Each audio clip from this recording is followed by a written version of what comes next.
coisa hoje, é o apóstolo Paulo. Esse cara é top line, o cara é top line. Impressionante o apóstolo Paulo. Brincadeira, né? Ele nos desafia a olhar para a grandiosidade de Deus. Ele nos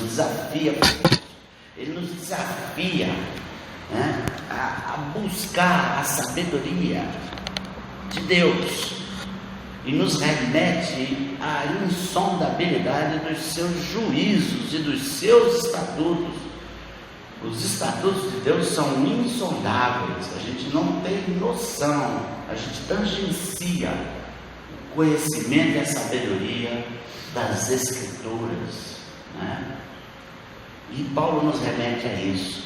Por causa do livro de Romanos, nós tivemos a reforma protestante, por causa dos escritos de Paulo, e também por causa dele, o maior avivamento que já aconteceu na história da Inglaterra e na história de todas as nações. Portanto, aconteceu através de John Wesley, lendo o livro de Romanos.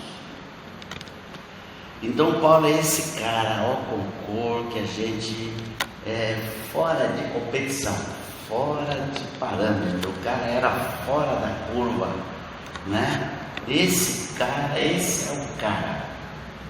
Dá a impressão que aqueles heróis do livro de Hebreus, que à medida que a gente vai lendo, falando dos heróis e tal, ele termina o relato dizendo: homens dos quais o mundo não era digno. E ele fala ali muitas coisas. Uns foram apedrejados, outros foram. Eles vão falando, parece que ele está descrevendo Paulo. Ele não está se referindo a Paulo, ele está se referindo a vários dos profetas do Antigo Testamento. Mas várias daquelas narrativas do autor de Hebreus, ali na galeria de heróis do Antigo Testamento, Paulo tinha passado por aqui. Então Paulo é esse cara, e a gente vai ler o livro de Atos. Eu queria que você abrisse aí em Atos 17, mas aqui não é Paulo que está escrevendo, é Lucas, o que é mais ainda legal, né? Não porque o Paulo não escreva bem, né? Mas porque Lucas é um cara detalhista, e nós estamos vendo a narrativa de alguém que estava andando junto com ele. E ele narra alguns detalhes interessantes nesse texto. Atos 17, 16 a 34. Primeiramente, nós estamos falando da segunda viagem missionária de Paulo. Paulo sai de Antioquia, Paulo e Barnabé, para o mundo.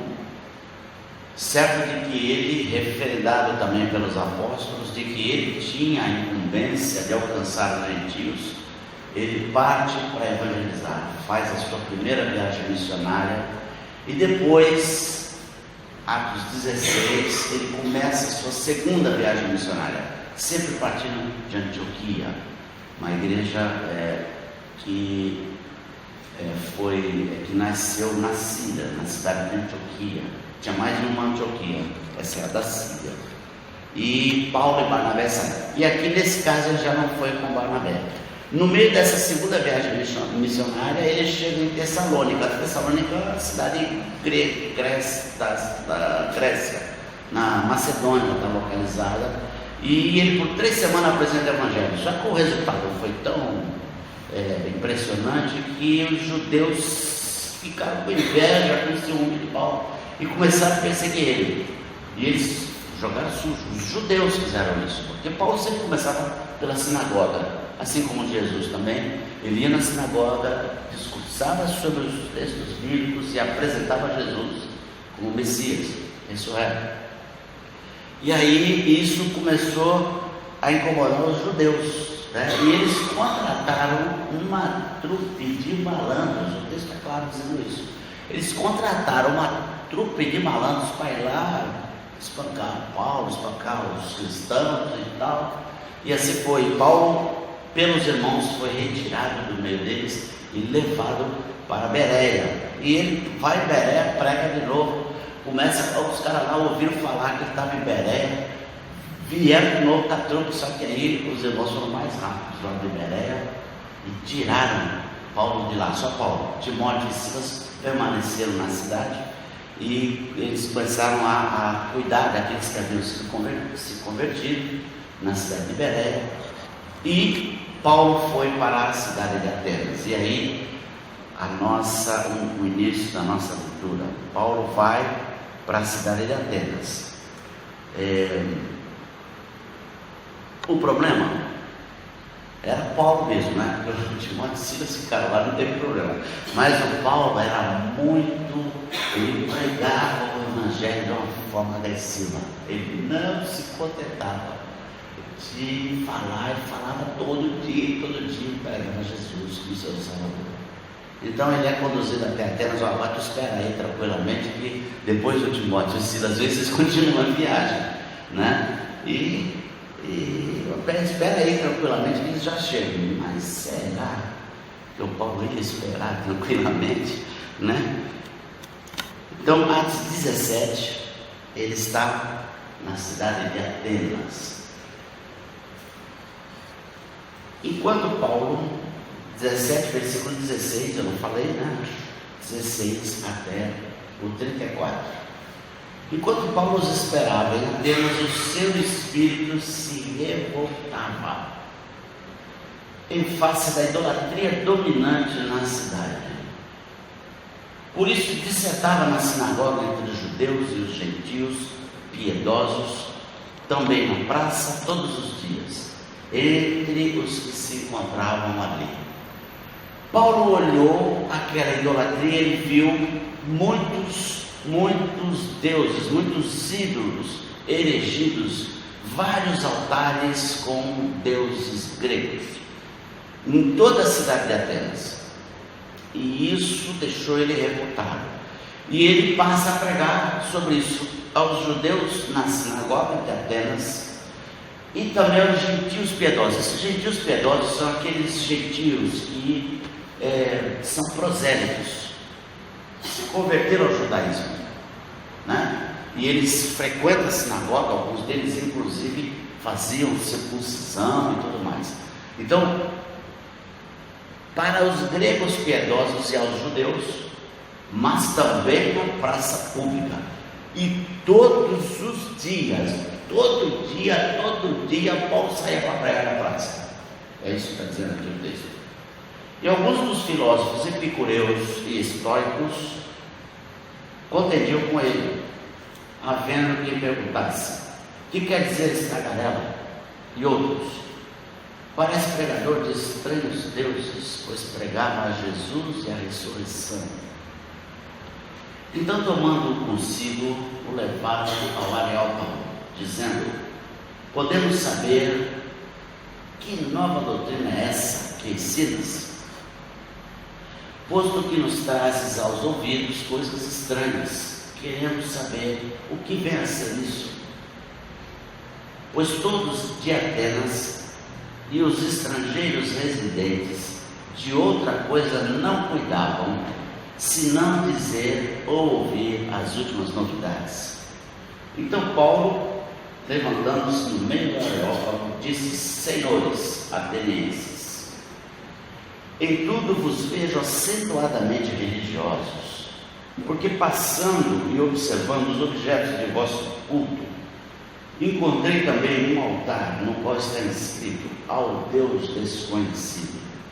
Pois esse que adorais sem conhecer é precisamente aquele que eu vos anuncio, o Deus que fez o mundo e tudo que nele existe, sendo ele Senhor do céu e da terra, não habita em santuários feitos por mãos humanas, nem é servido por mãos humanas, como se de alguma coisa precisasse, pois ele mesmo é quem a todos dá vida, respiração e tudo mais. De um só fez toda a raça humana para habitar sobre toda a face da terra, havendo fixado os tempos previamente estabelecidos e os limites da sua habitação, para buscarem a Deus, se porventura tateando o possam achar, bem que não está longe de cada um de nós, pois nele vivemos e nos movemos e existimos, como alguns dos vossos poetas têm dito, porque dele também somos geração. Sendo, pois, geração de Deus, não devemos pensar que a divindade é semelhante ao ouro, à prata ou à pedra, trabalhados pela arte e imaginação do homem. Ora, não levou Deus em conta os tempos da ignorância, agora, porém, notifica aos homens que todos, em toda parte, se arrependam, porquanto estabeleceu um dia em que há de julgar o mundo com justiça, por meio de um varão que destinou e acreditou, diante de todos, ressuscitando dentre os mortos. Quando ouviram falar de ressurreição de mortos, uns escarneceram, e outros disseram: a respeito disso, te ouviremos noutra ocasião. A essa altura, Paulo se retirou do meio deles. Houve, porém, alguns homens que se agregaram a ele e creram. Entre eles estava Dionísio, o Areopagita, uma mulher chamada Damaris, e com eles outros mais. Amém. Vamos orar. Obrigado, Deus, pela tua palavra. Nos ajuda a entendermos o que tu queres com essa narrativa. Tantas coisas a gente já pode ver, mas fala ao nosso coração aquilo que tu queres falar para cada um de nós, cada um que está aqui hoje, no nome de Jesus. Amém. Bom, nós temos aí algumas coisas que talvez a gente leia ou passe por cima e não dá importância, mas era bom a gente ter uma noção. O Areópago é um local que seria da reunião de membros do Conselho de Justiça da cidade de Atenas. E nesse local eles julgavam crimes contra o Estado, por exemplo. Eles julgavam questões acerca de religião. Por isso, o texto diz que filósofos, epicureus e estoicos levaram Paulo perante esse tribunal. Era um grupo formado por 30 membros, equivaleria mais ou menos ao Supremo Tribunal Federal do nosso país, algo mais ou menos assim. O Areópago, ele ficava num local privilegiado da cidade de Atenas, uma colina alta, que a gente chamaria Acrópole de Atenas. A gente tinha lá também o Paternon. O Paternon tem as ruínas ainda hoje, no mesmo local. É naquele local do Paternon que se situava diversos serviços da administração da cidade de Atenas, inclusive o Areópago. O Paternon ele é o templo feito para a deusa Atena, E além a Acrópole de Atenas era o quê? Era um platô, uma colina, o topo reto, onde eles fizeram essas construções. Ali também servia para uma defesa.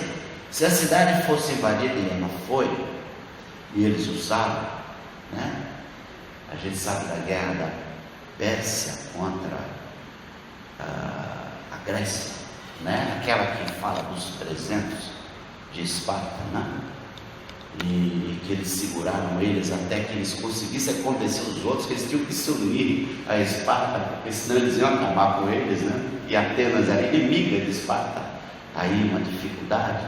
Em um dado momento os persas invadiram lá e destruíram inclusive o templo de Atenas.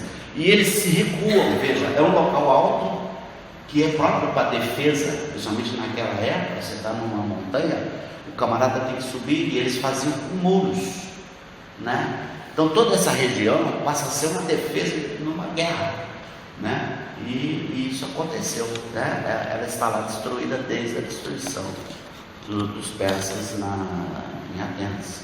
Mas quando nós estamos falando aqui, a Acrópole de Atenas é exatamente isso. A Acrópole é o lugar mais alto, da cidade, né? A Acrópole, né? Polis é a cidade do grego, né? E a Acrópole é o local mais alto da cidade. Então, era ali que se reunia esse conselho onde Paulo é levado. Paulo era, vem cá, está falando de Deus aí, vem cá, vamos esclarecer isso. Então, a conversinha lá na frente das autoridades, não que isso gerasse algum problema, porque essa questão do direito de pensar, ele poderia expor. Quando eles viram Paulo pregando, veja, nós estamos falando de quando Paulo estava pregando na praça pública, eles notaram o nível daquele homem, porque não era qualquer um que discursava no Areópago. Então os filósofos epicureus, eles já, os estoicos que estavam lá, que são correntes diferentes na sua filosofia, eles estavam lá e já levaram Paulo, não vai levar para falar sobre isso que ele está falando aí. Então, os epicureus, eles eram pessoas que são da escola de um filósofo grego de 300 anos de Cristo, assim como também os estoicos, 300 anos de Cristo. O nome do filósofo é Epicuro de Samos, por isso que é Epicureus. O outro era Zenão. O nome estoico se deve ao fato deles se reunirem embaixo de um pórtico, e não dentro do Areópago, para discursarem e conversarem sobre a sua filosofia. Uma filosofia, a dos epicureus, ela é muito parecida com o hedonismo, onde o pensamento deles, resumidamente, era um ensino que a gente tem que obter o máximo de satisfação possível da vida. A gente precisa se dar bem, né? Viva o agora. Era o pensamento dos epicureus, né? O supremo bem, o bem supremo é o prazer na vida. São os epicureus. Como isso influencia o nosso mundo, né? Já perceberam como isso é temática? Como os gregos influenciaram o mundo ocidental? Impressionante. Aí veio Zenão. Zenão já era um pensamento determinista. Sabe aqueles casos que você fala assim: Deus sabe, o Senhor que sabe, Deus é que sabe, se Deus quiser, assim será. A gente tem que aceitar, é o nosso destino. Isso são os históricos, completamente diferente dos outros lá. Eles são passivos, tá? Eles são apegados ao fatalismo. E esse fatalismo, né, serve de inércia e de inoperância na vida deles, porque eles entendem que tudo é fatalidade. E fazer o quê? Tem que ser assim. E assim eles não movem uma palha para reverter qualquer situação adversa, inclusive dos outros. Então, esses são as duas linhas, as duas correntes que eu quero fazer um paralelo, trazer isso para o nosso tempo. Amplamente usado no meio das nossas igrejas, duas correntes com linhas de pensamento que influenciam a nossa sociedade e que por tabela vem para dentro das nossas igrejas. Não é tudo se Deus quiser, né? Então deixa para lá, e aí isso, me apoio nisso para não pôr a mão no arado. Percebe? Históricos. E outros, os epicureus, aqueles que querem se dar bem a todo custo e começam a pregar coisas que não estão na palavra de Deus, e começam a ensinar e o povo vai atrás de coisas que não estão na palavra de Deus. Como isso influenciou o mundo ocidental e como influencia as igrejas. E não é novidade, os filósofos gregos influenciaram muito a igreja primitiva. Logo após os apóstolos, tiveram muita influência na igreja primitiva. Se você ler um pouco da história da igreja, você vai ver que houve muita influência. Algumas foram boas, outras nem tanto. O interessante também de observar aqui, né, antes da gente fazer um entendimento aí mais voltado aí no texto, uma coisa aqui que eu queria que você visse, é que lá no finalzinho, um cara se converteu, Dionísio o Areopagita.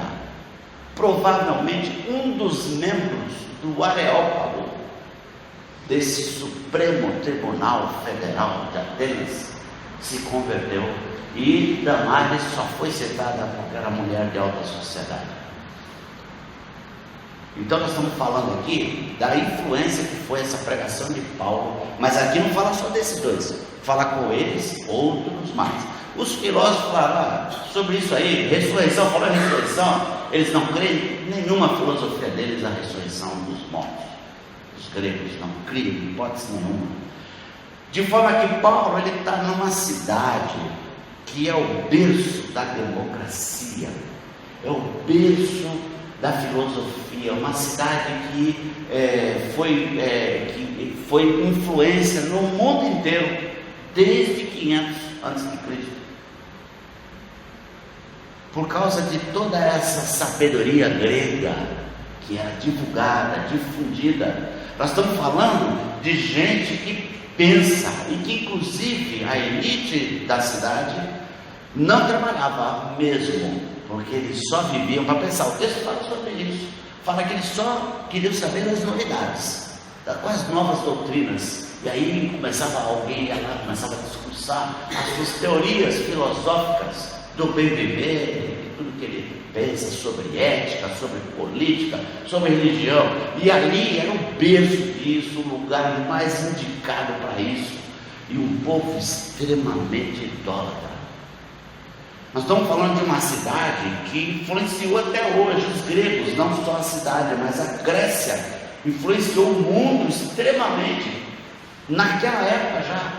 Logo em seguida, 323, a essas doutrinas epicureus e históricos começaram a ser difundidas, Alexandre o Grande, o rei da Macedônia, consegue unificar. É só quem conseguisse isso, ia dominar o mundo mesmo, Ele consegue unificar as cidades fortificadas da Grécia. Ele consegue convencer, formar uma união, e parte para cima do Império Medo-Persa, detona o Império Medo-Persa, que dominava o mundo da época, era o Império Romano da sua época.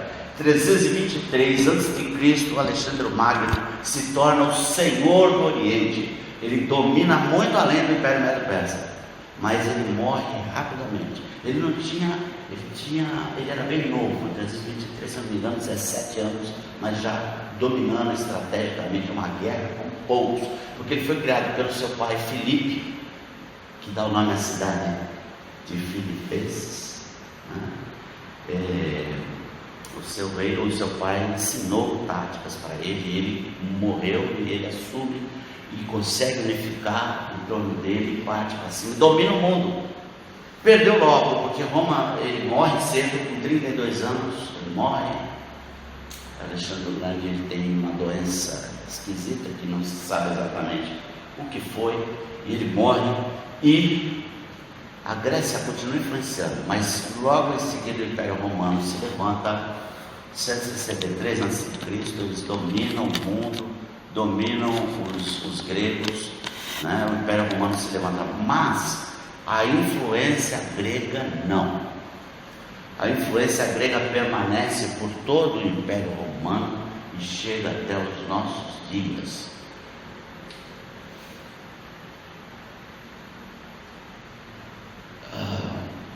Tanto a Grécia quanto Roma são o que Hebreus fala, vindo à plenitude dos tempos, enviou Deus, o Senhor, o seu Filho, lá no começo de Hebreus, vindo à plenitude dos tempos, porque com isso nós tivemos a facilidade para pregar o Evangelho. A gente às vezes não percebe muito isso, às vezes lendo as Escrituras, mas foi exatamente isso, porque quando a Grécia, com as suas filosofias, eles dominam, eles impõem o grego, e eles inclusive ensinam um grego popular, koiné, que é um grego popular, para que todos aprendessem, ao ponto de que quando Jesus chega, nós estamos falando 323, Alexandre o Grande, No ano 0, portanto 300 anos depois, a Palestina falava 3 línguas: hebreu, aramaico e o grego. Todo mundo falava 3 línguas. Não é como é o inglês hoje. É muito mais a influência do povo grego sobre o mundo da sua época e até hoje. Era muito mais. Por exemplo, para vocês terem uma ideia, dentro de Roma tinha localidades dentro de Roma que só se falava o grego, ninguém falava latim. Para os irmãos terem uma ideia qual era o nível da influência da Grécia naquele início. E isso facilitou. Vem os romanos e estabelecem paz dentro do Império Romano. Com isso, o comércio se multiplica e as pessoas começam a se deslocar. Os apóstolos, portanto, Jesus morre e ressuscita, e os apóstolos passam a pregar o Evangelho em todo o Império Romano. Paulo era um homem, era um judeu com cidadania romana, né? E por isso ele, dentro do Império Romano, ele andou para todo lado para pregar o Evangelho. E esse é o nosso pano de fundo desse contexto aqui que nós estamos vendo, né? Logo no início desse texto que nós lemos, né? E aí vamos dar uma olhadinha no texto mais uma vez, né? Logo no início, né? A gente vai ver que o Paulo era para ficar esperando lá, né? Que a gente estava falando no início, espera aí, eu Silas e Timóteo, mas o Paulo não ia conseguir, não conseguiu, ele foi olhando, gente, tinha 30 mil, mais de 30 mil ídolos em altares espalhados pela cidade de Atenas naquela época. Você tem noção do que é 30 mil? Era metade da população de Atenas em postos ídolos para adoração do povo, os mais diversos, inclusive, tanto que, bom, pode ser que a gente tenha esquecido um altar aí, então, ao Deus desconhecido, até para a gente não esquecer ninguém, vamos pôr aqui o Deus desconhecido, né? E aí Paulo vai discursar usando aquele Deus desconhecido.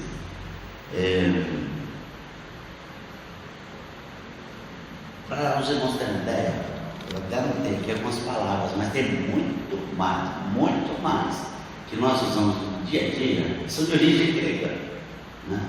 Eles influenciaram demais a ciência, a matemática, né? A política, eles influenciaram demais. As letras, né? A filosofia, por exemplo, geometria, origem grega, hipótese, origem grega, a gente fala todo dia corriqueiramente. Alfa e ômega, são palavras gregas, né? Primeira e a última do alfabeto. Gramática, heresia, eclesiástico, democracia, política e etc.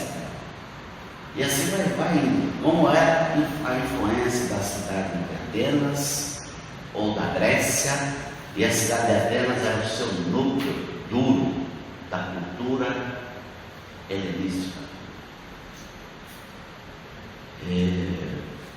Então diz aí que o Paulo ficou incomodado de ver tanto ídolo na cidade. Ele ia descansar, mas não aguentou. Ele começou.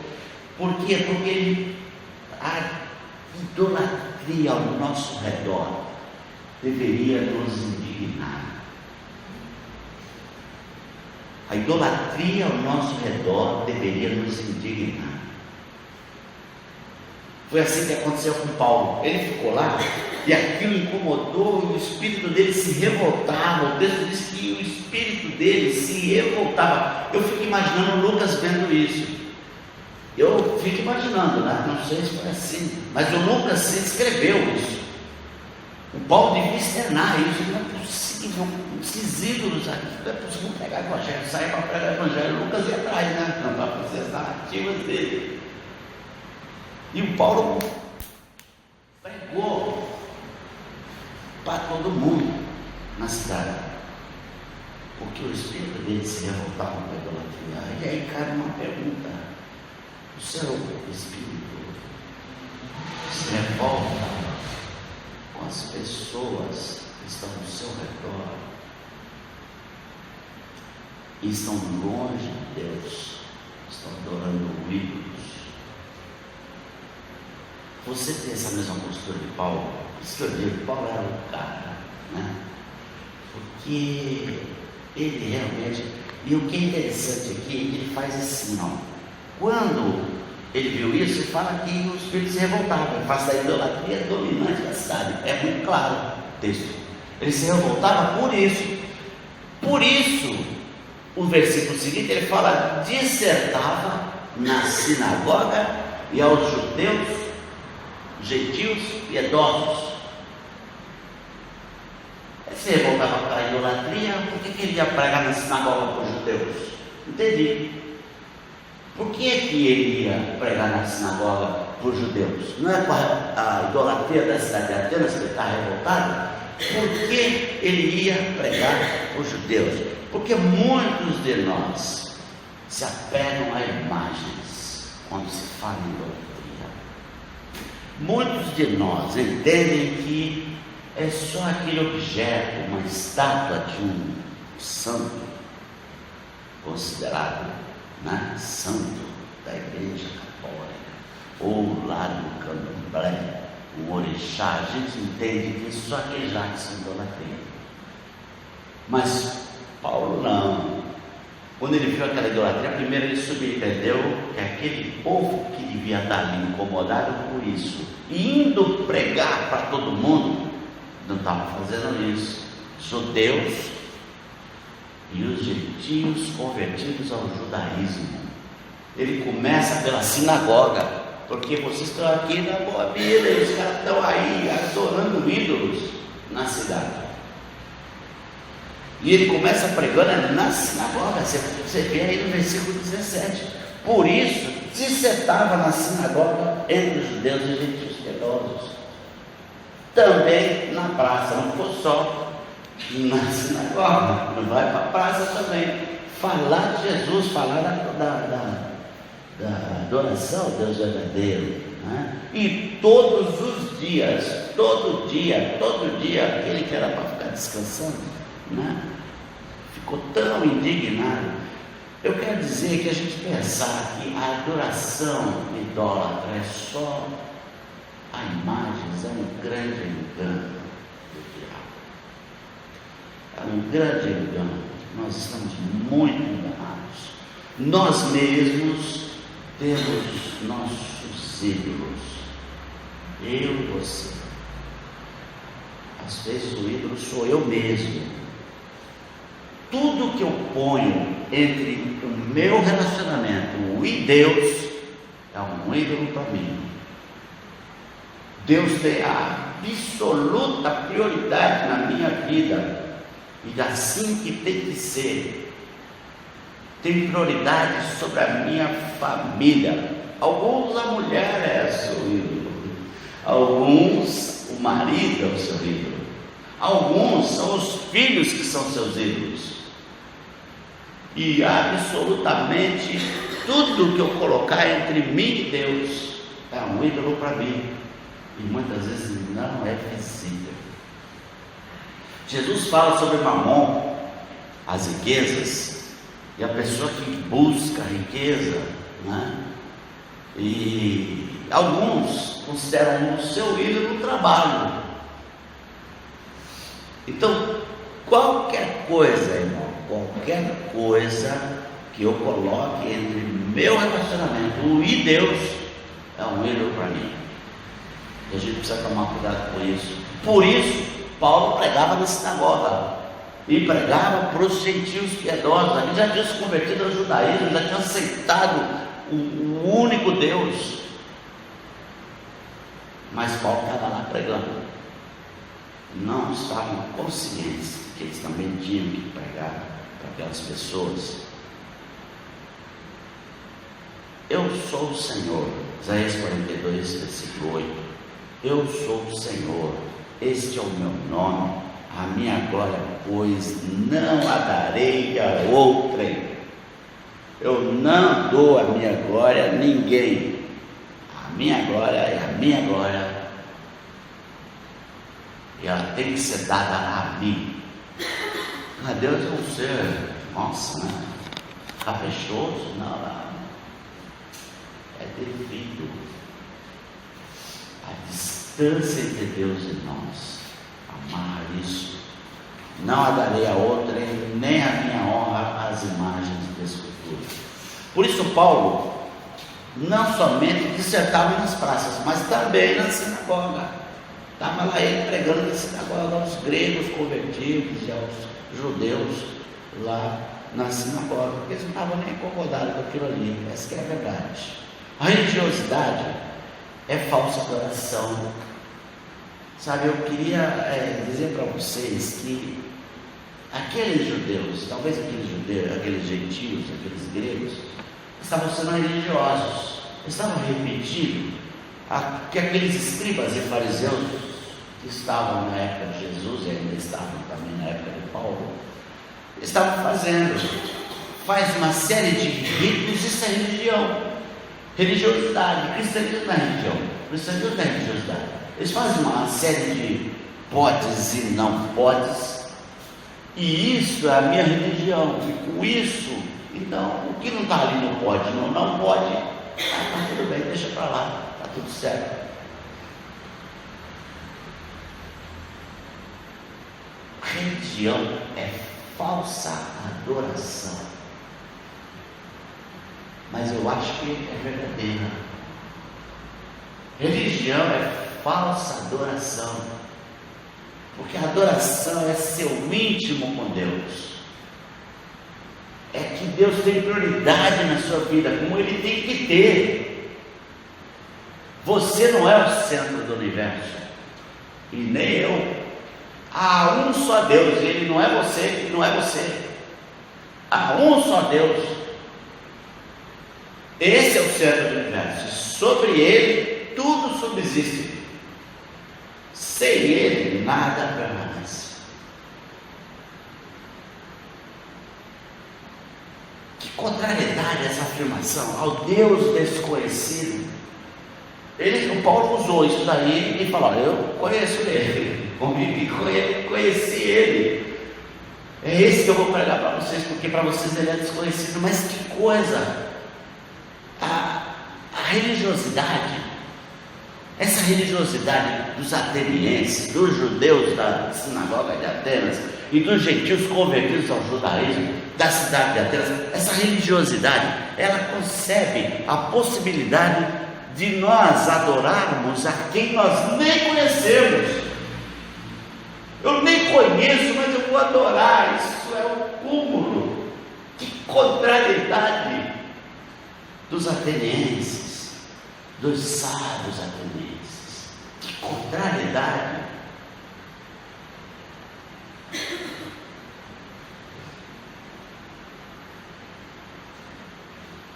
Se é desconhecido, não deve ser adorado, meu. Quem você vai adorar? Quem você está adorando? Se é desconhecido, não merece adoração, porque Deus se revela, e Ele se revela na natureza. É só você olhar as plantas, as flores, os pássaros, os animais e tudo como funciona no nosso planeta. É só você olhar, Ele se revela o tempo todo. Você pode ficar tateando, mas você vai encontrá-lo. Porque a revelação, Deus fez uma revelação natural. Está lá em Romanos 1. A revelação natural. O Deus que criou os céus e a terra. Por isso é que Paulo inicia o seu estudo dessa forma. O Deus que criou os céus e a terra e tudo mais. Ele criou tudo. Sabe tudo isso que você está vendo? É isso que eu vou pregar para vocês. Ele fez todas as coisas. Fez a mim e a você. E Ele não pode ser servido por mãos humanas. Ele não pode ser servido por mãos humanas. Religiosidade não é adoração, é falsa adoração. Religiosos são aqueles que fazem dessa forma, desses rituais, uma forma de se conectar com Deus. Ou seja, ele não está conectado com Deus. Não está conectado com Deus. Nós não temos também acesso a Deus. Temos um único caminho de acesso: Jesus. Só Jesus. nos dá acesso a Deus. Um sistema de regras, não. Ídolos, ficar admirando quem quer que seja e louvando quem quer que seja que não seja o Senhor, também não te leva a Deus.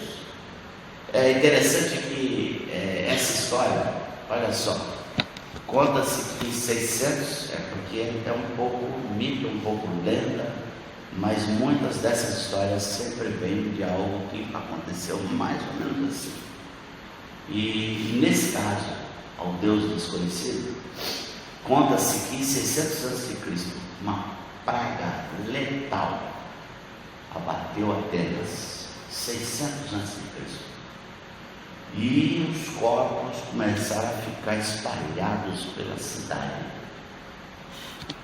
E o povo começou a fazer sacrifício para tudo que é altar, e eles de outros altares e sacrificando, porque você tinha ciência, medicina para tentar ver por que aquilo estava acontecendo, e se tinha, era todo mundo morrendo. Um terço da cidade de Atenas morreu nesse contexto dessa praga de 600 a.C. Num dado momento eles foram a Creta, um cara que nem eles concordavam muito, colocavam meio de lado, mas é a última alternativa, vamos falar com ele o que ele acha. E ele veio para Atenas, e ele toma ciência do que estava acontecendo na cidade de Atenas, e ele faz o seguinte: ó, vocês vão fazer o seguinte, já fizeram o sacrifício, tal. Pode ser que o Deus que está permitindo toda essa desgraça na cidade de Atenas não seja nenhum desses, e aí vocês não erigiram nenhum altar para ele. O nome desse homem era Epimênides. Ele adorava um único Deus, mas ele mesmo não sabia o seu nome. Então ele falou assim: nós vamos fazer o seguinte, tragam um rebanho de cordeiros para cá e deixa eles sem comer, e aí depois vocês presos, depois vocês levam eles para um gramado e vamos permitir que Deus escolha quem será sacrificado. Do rebanho inteiro, 2 ovelhas, dois cordeiros, apesar de estar faminto e ficaram sem comer, se deitaram na relva.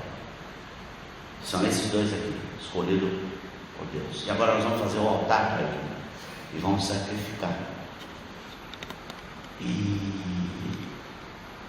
Mas quem é o Deus que a gente quer sacrificar? Eu não sei o nome dele. Vamos pôr ele ao Deus desconhecido. E eles sacrificaram, e cessou a morte das pessoas na cidade. Encerrou.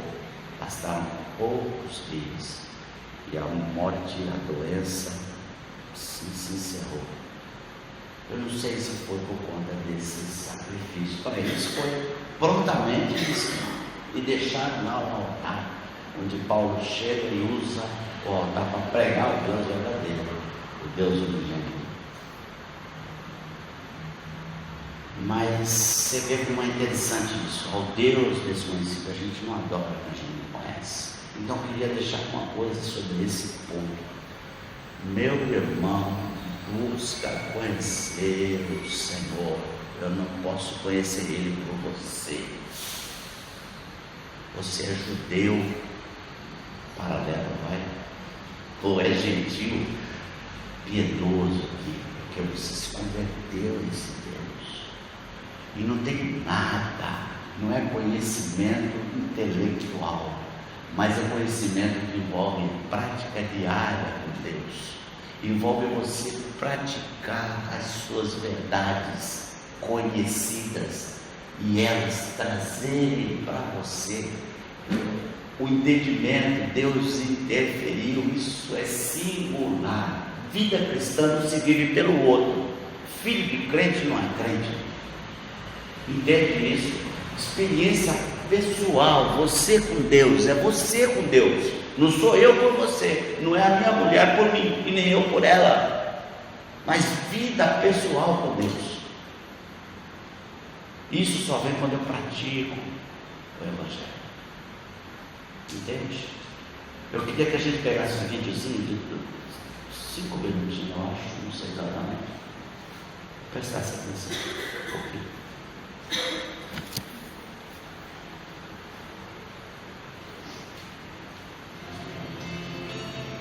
Olá, gente boa, vamos conversar hoje sobre qual é a diferença entre fé verdadeira e a mera religiosidade.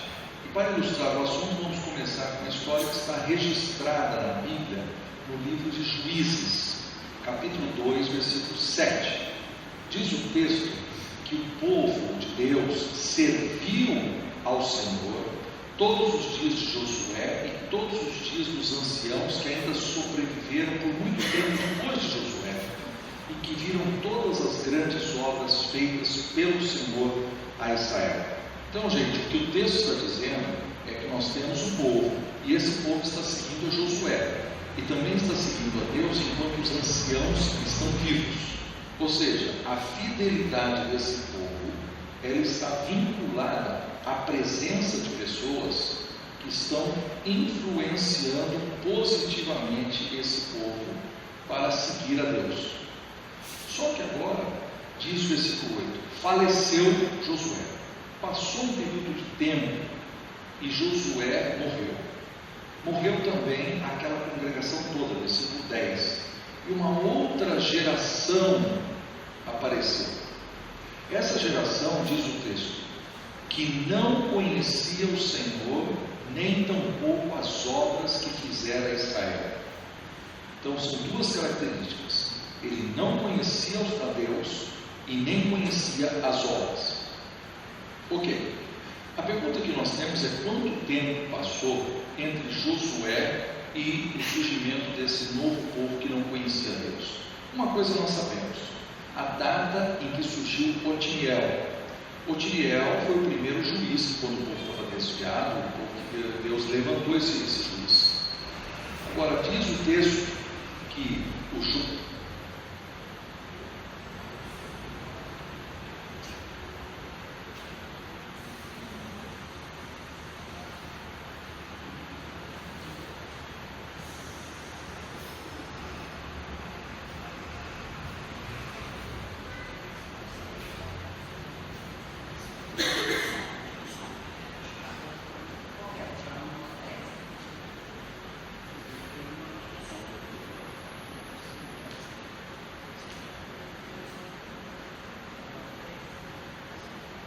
Josué morreu e que morreram todos aqueles anciãos, toda aquela geração que seguia a Deus. Quanto tempo se passou? Eu fui fazer um estudo, e eu descobri que foram apenas 26 anos. 26 anos se passaram e aquele povo se desviou de Deus completamente. A pergunta é, como que um povo inteiro, tão rapidamente, se desvia de Deus? O que é que aconteceu antes? Então, voltemos ao texto. O texto diz que aquele povo serviu a Deus somente enquanto Josué e os anciãos estavam vivos. Ou seja, enquanto havia influência, Josué estava influenciando, aquele povo estava influenciando, aqueles anciãos, haviam líderes influenciando, eles estavam dizendo assim, olha, você precisa fazer esse sacrifício, você precisa ir na igreja, você precisa cantar louvores ao Senhor, você precisa dar a sua oferta, você precisa fazer seu sacrifício, você precisa se envolver mais. Enquanto isso aconteceu, eles obedeceram. Mas tem um problema, porque tão logo essa influência acabou, eles se desviaram totalmente de Deus, se tornaram pessoas que não conheciam a Deus, diz o texto, e não conheciam nem as obras. Mas barbaridade, se eles ouviram todas aquelas histórias, se os anciãos, se os líderes falaram tanto, como é que eles não conheciam? Então, queridos, a verdade é o seguinte: houve ensino, mas não houve aprendizagem. Isto é o coração do que nós chamamos de mera religiosidade. Eu já vi isso acontecer muitas vezes. Eu fui uma pessoa nascida no interior. Quando eu saí para a cidade grande, no meu caso eu fui para o seminário. Mas eu, quando era pastor, eu vi pessoas que, quando vinham do interior, perdiam aquela influência, aquela insistência dos seus pais, dos professores, da escola. Eles também abandonavam a vida moral que eles tinham lá no interior. Nós já vimos isso nas nossas próprias igrejas. A gente leva os filhos para a igreja, a gente insiste para eles darem oferta, fazer oração quando é criança, a gente cantar, ficar de pé, sentar, ficar quieto, presta atenção no pastor, a gente lê a Bíblia em casa com eles quando são pequenos. Nem por isso eles estão aprendendo. Existe ensino, mas não existe aprendizagem. A minha lição hoje é que nós precisamos tomar cuidado com o nosso coração. Nós precisamos ser verdadeiros discípulos. O discípulo é aquele que aprende. O discípulo é aquele que pega esse coração dele e ele está em adoração a Deus, ele quer conhecer a Deus e suas obras. Nós podemos ir à igreja e podemos não entregar o nosso coração a Deus. E quando nós perdemos a influência dos nossos líderes, ou quando viajamos para um outro lugar, e quando não estamos debaixo da pressão positiva de que homens e mulheres de Deus, nossas famílias, exercem sobre nós, acabamos por nos afastar de Deus. Aqui é uma coisa gravíssima. Diz o texto que eles não conheciam Deus. E não conheciam nem suas obras. Eles não lembravam, eles não sabiam o que dizer. Por quê? Porque enquanto eles estavam fazendo aquela coisa de igreja, eles não tinham coração em aprender e a seguir a Deus. Cuidemos com a mera religiosidade, que ela não seja o centro da nossa vida. Que a nossa vida seja um coração que aprende, um coração de discípulo, um coração que ama a Deus acima de todas as coisas, admira suas obras. Cuidemos do nosso coração. Essa que é a diferença entre ter fé verdadeira e mera religiosidade. Ok, gente boa? Até a próxima lição de Guaraná, quando a gente vai conversar sobre Josué, um homem que tinha um coração sério. Essas lições de Guaraná, que ele vai desenhando, ele vai contando uma história, esclarecendo alguns assuntos bem interessantes, né? Como por exemplo essa que nós vimos, religiosidade, é do Instituto Haggai. Isso tem, claro, no YouTube, né? Onde eu tirei, Instituto Haggai. Lá tem outras lições desse tipo. E tem outros cursos, inclusive. O Instituto Haggai ele lida com a liderança cristã. Ele ensina a liderança cristã. Então foi daí que eu tirei esse vídeo. E eu queria complementar isso que ele está falando com o que eu estava falando um pouquinho antes de a gente passar esse vídeo, que é o Tiago, o livro de Tiago, né?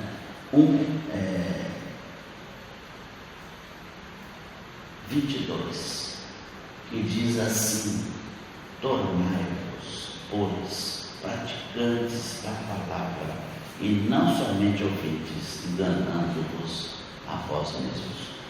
Receberam o ensino, mas não aprenderam, porque você só vai aprender pondo em prática.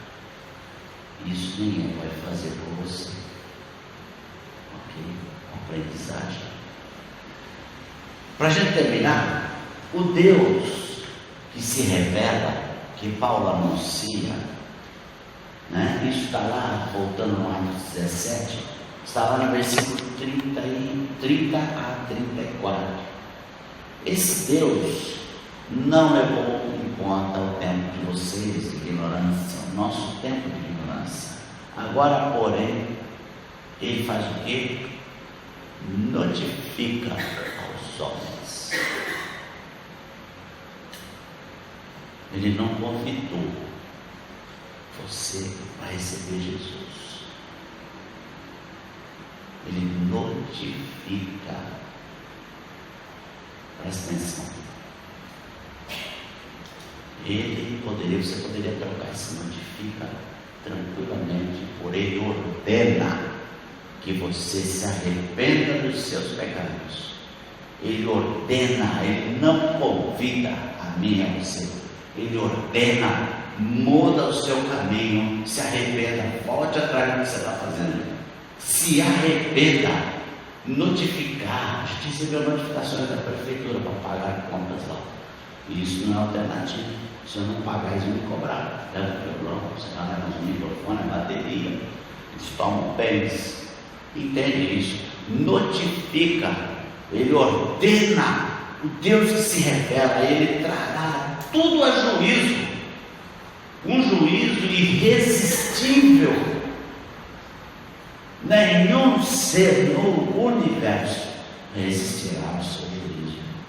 Mas ele não levou em conta os tempos de ignorância. O que ficou para lá, o que importa é o que você sabe hoje. E o que você sabe hoje tem que fazer diferença na sua vida. E eu não posso me esconder atrás da saia da minha mãe. Entende? Porque eu sou responsável por tudo que eu pratiquei. E eu vou a juízo. Pensamento, a palavra mais frívola que eu quero falar. Eu vou a juízo. Ele sabe tudo. Antes ele era o Deus desconhecido, mas agora ele se tornou conhecido para você. E ele notifica, e não convida. Ele ordena que a gente, em toda parte, todos os homens em toda parte, se arrependam. Não tem nenhum livro. Não tem nenhum livro. Tem. Está nada. Por isso que Paulo pregou para os judeus. E mais.